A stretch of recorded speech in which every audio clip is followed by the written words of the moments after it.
The Centers for Disease Control and Prevention estimate that around 37 million Americans have diabetes. More than 11% of the overall population is represented by it. The body of a person with diabetes produces either insufficient or no insulin. Individuals who have the condition need to check their blood sugar frequently. This has typically been done with glucometers, which people with diabetes repeatedly prick their fingers to get blood samples. But technology has advanced significantly during the past 10 years, including continuous glucose monitoring. It offers a critical understanding of how diet and insulin alters blood sugar levels. The two most powerful participants in the market are Abbott and Dexcom. Both businesses have experienced fast growth. Several health and wellness apps are also marketing the technology, as many companies see benefits for those who don't have diabetes. It's a big market. In this video, we'll discuss some of the richest diabetes experts and how much money they're making from selling diabetes-specific products.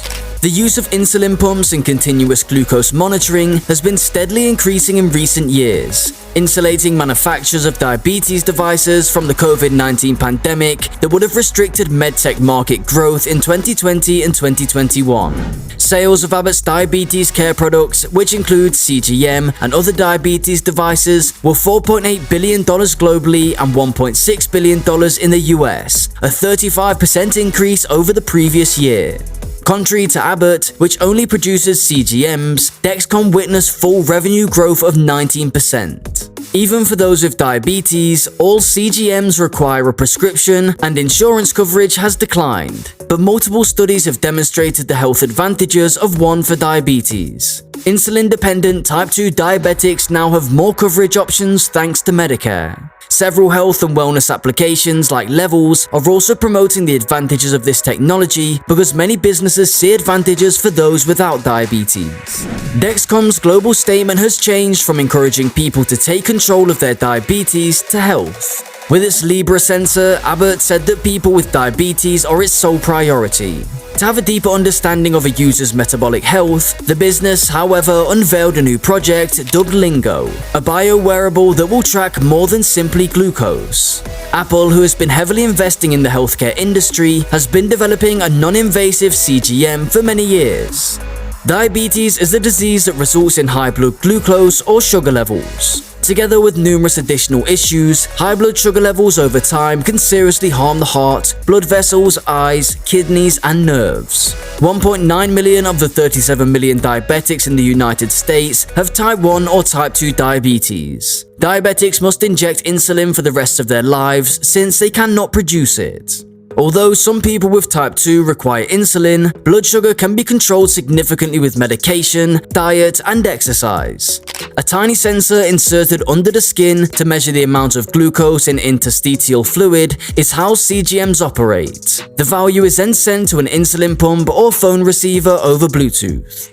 People with diabetes can monitor their blood sugar anytime with devices like CGMs. It can forewarn consumers in advance and assist them in maintaining normal glucose levels or if they're approaching a hazardous level. A novel method of managing diabetes has been developed thanks to data collected while wearing a CGM. It enables users and their doctors to determine how frequently blood sugar levels between 80 and 180 mg/dL are considered to be in the normal range. It can anticipate whether you're about to go too low or too high, allowing you to avoid it and remain within range. According to research, maintaining a range of at least 70% can help avoid issues in the future.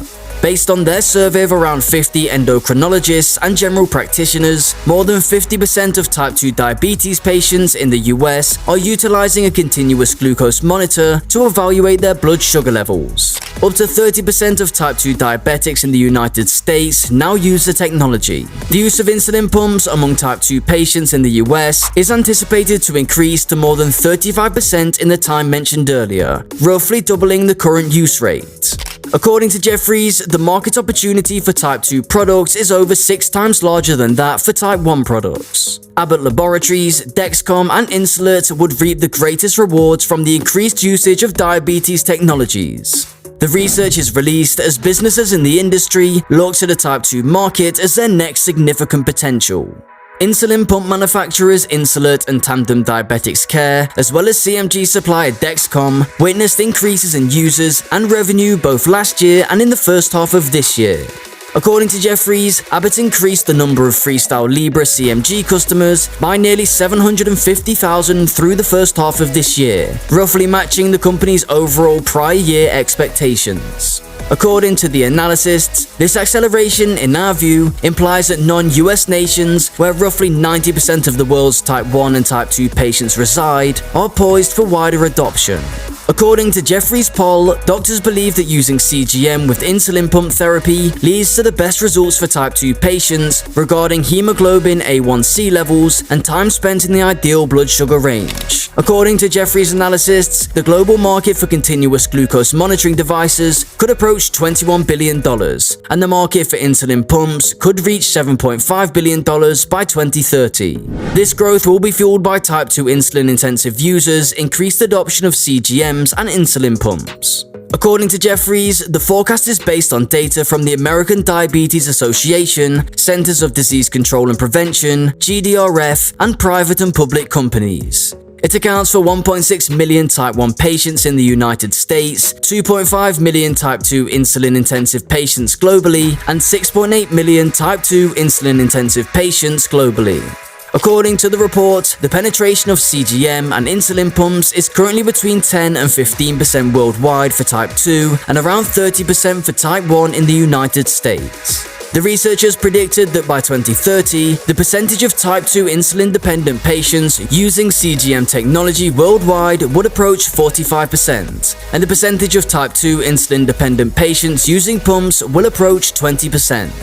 Patients have expressed dissatisfaction with the cost of the device, particularly certain Type 2 diabetics who may not need to control their health as rigorously as Type 1 patients. The difficulty patients continue to experience in receiving coverage for CGMs and insulin pumps from commercial insurance and public programs like Medicare and Medicaid has also been brought up by organizations like the American Diabetes Association.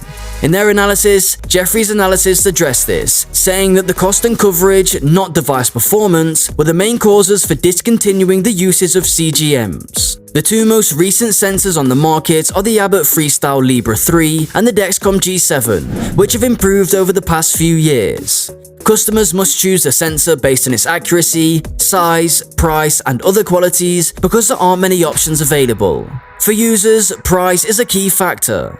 Although Type 1 users often wear the device 24 hours per day, 365 days per year, the expense mounts because the sensor needs to be replaced after a set number of days. Compared to the Dexcom G7, the Freestyle Libre 3 sensors can be worn for 14 days. Insurance coverage does affect the price. Compared to Dexcom, Abbott claims that consumers with insurance should anticipate paying $30 to $35 per month for two sensors, while Dexcom price ranges from $0 to $40 per sensor. Only 7 million of the 450 million diabetics in the globe use CGMs. Thus, there is a large opportunity for both businesses to increase their market share. These gadgets are also growing in popularity, with non-diabetics who want to watch every element of their health. CGMs provide significant benefits for people with diabetes, but they are now being used in other areas of healthcare as interest in metabolic health grows. According to Abbott, a dual sensor that will be the same size as a Libre 3 is being developed to assess glucose and ketones, a potentially fatal condition known as diabetic ketoacidosis, or DKA, is indicated by several ketones. Patients can link a CGM to an insulin pump or utilize it independently. While Abbott and Dexcom control the majority of the industry, Medtronic, another large medical technology company that historically dominated the diabetes market, also provides a CGM. William Blair estimates that they have 150,000 CGM users in the US, compared to 1.5 million of both Dexcom and Abbott. Although continuous glucose monitors have advanced significantly in recent years, there is still much opportunity for improvement. Leave a comment below if you enjoyed the video. Thank you for watching, and we'll see you next time.